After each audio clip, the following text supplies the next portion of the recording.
All right, so my internet went out in the middle of trying to record that. So we're just going to start from here and do a part 2. I'm actually just going to restart this whole problem because I'm not sure when the internet actually went out. So let's start from the beginning. All right, so here's our question. This is a really tough question. This is not something that I would put on the test.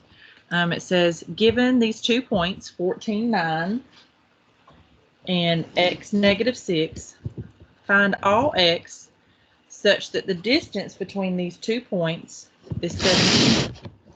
Separate multiple answers with a comma. All right, so they're giving us 2 points. We do not know this value right here. And it tells us that the distance between the points is 17. So we know we're going to have to use the distance formula. So go ahead and write that down. x2 minus x1 squared plus y2 minus y1 squared. Then you can go up here and label your points. I'm going to call this first one x1, y1, and the second one x2, y2. Oops, I kind of wrote over it there. Let me try that again. y2. All right, now we're just going to plug in our values. So we have the distance. They told us the distance is 17. So 17 equals the square root x2 minus x1. So that's x minus 14. X minus 14 squared plus y2 minus y1 squared. Right, so that's y2 is negative 6 minus 9 squared. All right. If you want to, you can go ahead and simplify this. Negative 6 minus 9 is 15.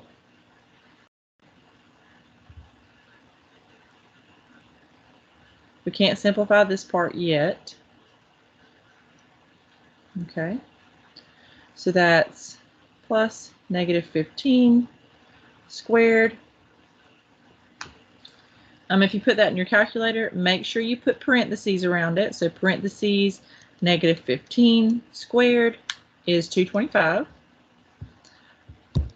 All right, so we got 17 equals the square root of x minus 14 squared. Just keep rewriting that part. I wrote them in the wrong order. There we go. Plus 225. All right. Now, trying to get x by itself here, that's what we're trying to do. It says find all x that satisfy this property. So we're trying to get x by itself. The thing that's in our way right now is the square root. We can get rid of a square root by squaring both sides. So you're going to square the left-hand side, and you're going to square the right-hand side. Square roots and exponents are opposites, so the square root and the square cancel each other out. So radicals and exponents are sort of opposites. They cancel each other out. See, 17 squared, I think that's 289. Let's see, 17 squared. Yep, it's 289. I'm sorry I don't have my calculator up on the screen for you guys today. Didn't bring my document camera home. I'm doing this at home instead of in my office like I usually do. Now the square root is gone. So we just have x minus 14 squared on the left plus 225. Now we're just trying to solve for x. So go ahead and subtract 225 from both sides. Cancels out on the right. Just going to scoot this up a little bit. All right. We have 289 minus 225 is 64. All right, so we have 64 equals x minus 14 squared.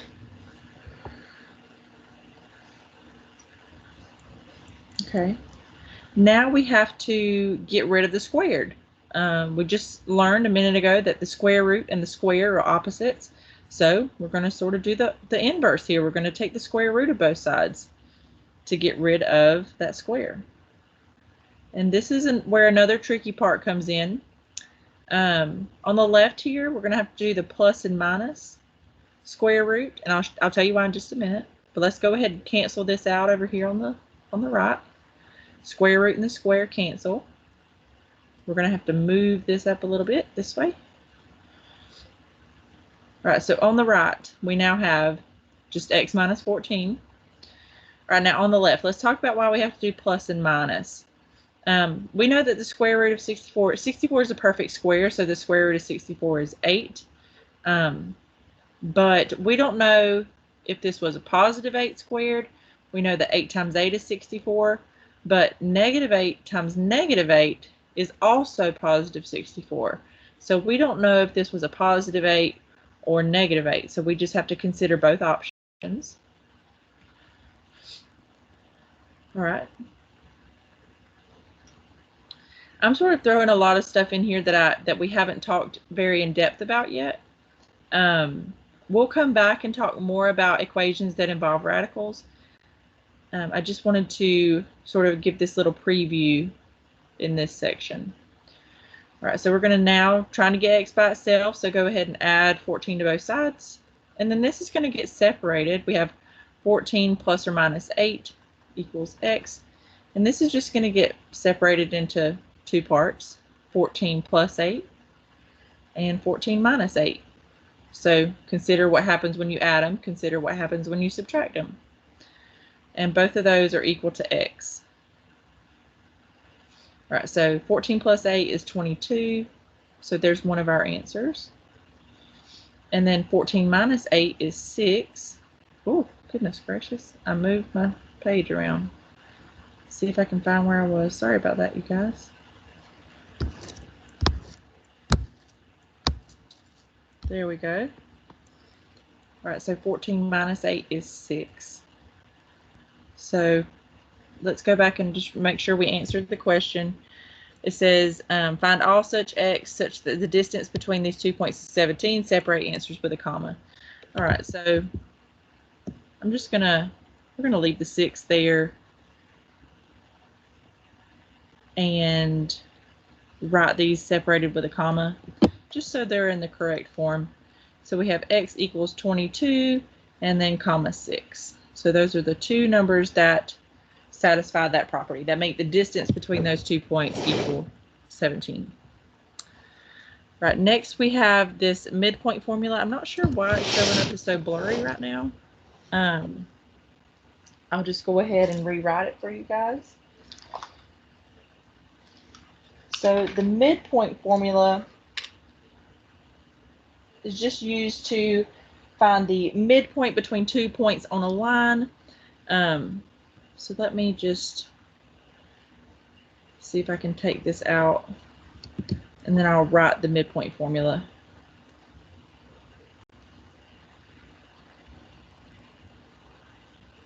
Midpoint, let's do a little thing here. Okay. Midpoint formula. This is another one that you want to definitely pause the video, make sure you have it written down correctly. So the midpoint formula says the midpoint between 2 points, x1, y1. So the midpoint, sorry my handwriting's so sloppy, I'm holding the book in my other hand. The midpoint between 2 points, x1, y1. Oh my gosh, that looks awful. I'll try that one again. x1, y1, and x2, y2 is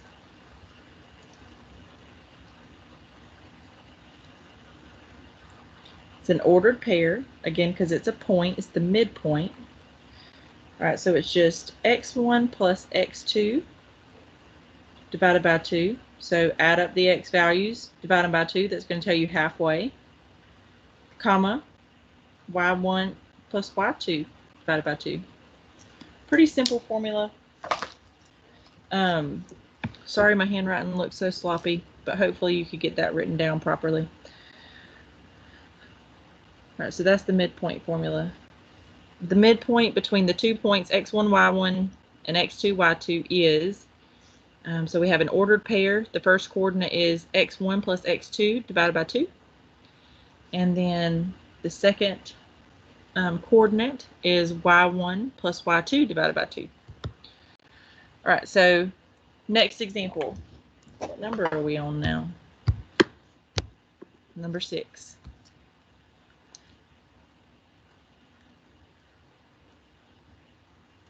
It says, consider the following pair of points. We have 5, 6, and -3, -2.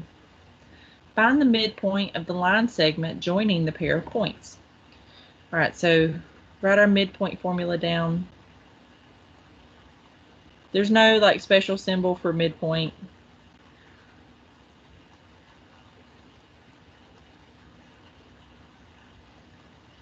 Okay, just writing down the midpoint formula. Now we're going to go ahead and label your points, x1, y1, x2, y2. So that's our x coordinate of our first point.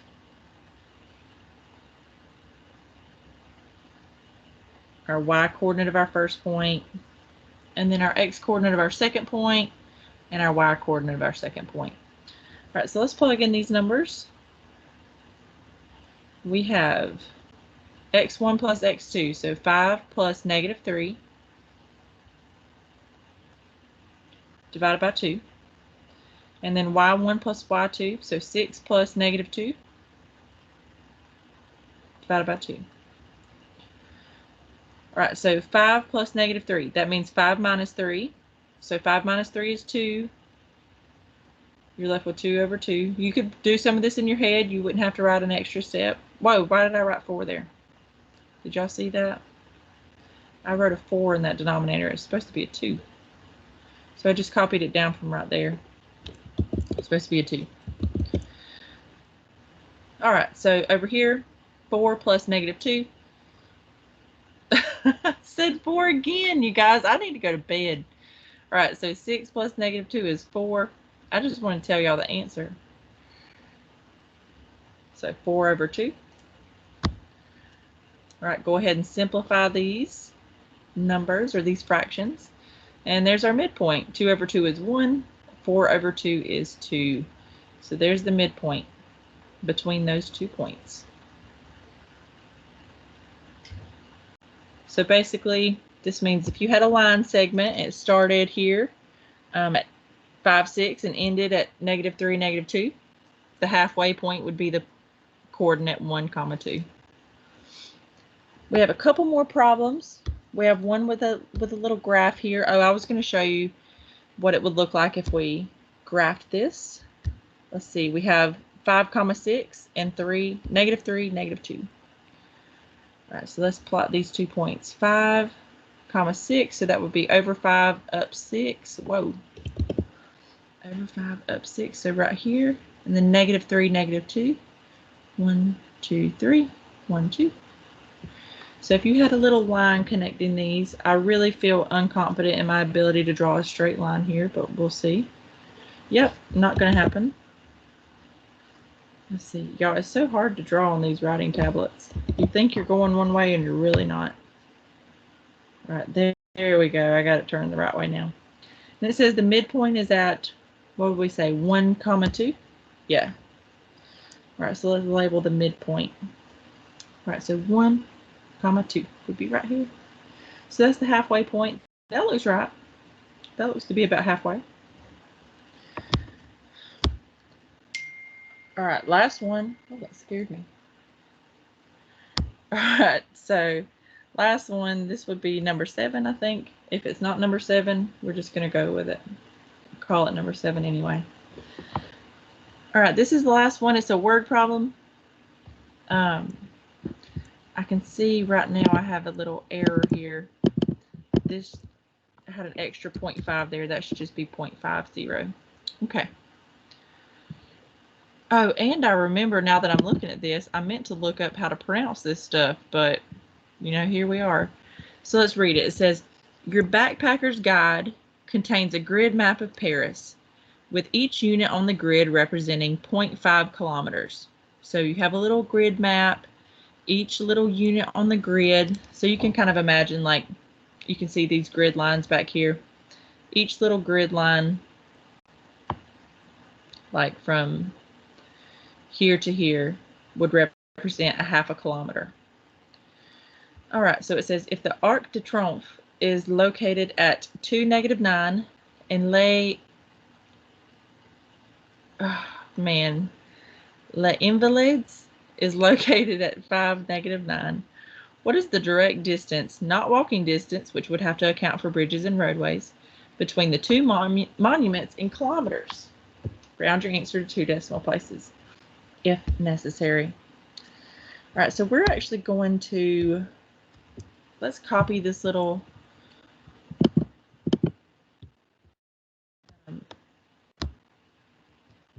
Cartesian coordinate plane or Cartesian coordinate system, and we'll just draw our 2 points.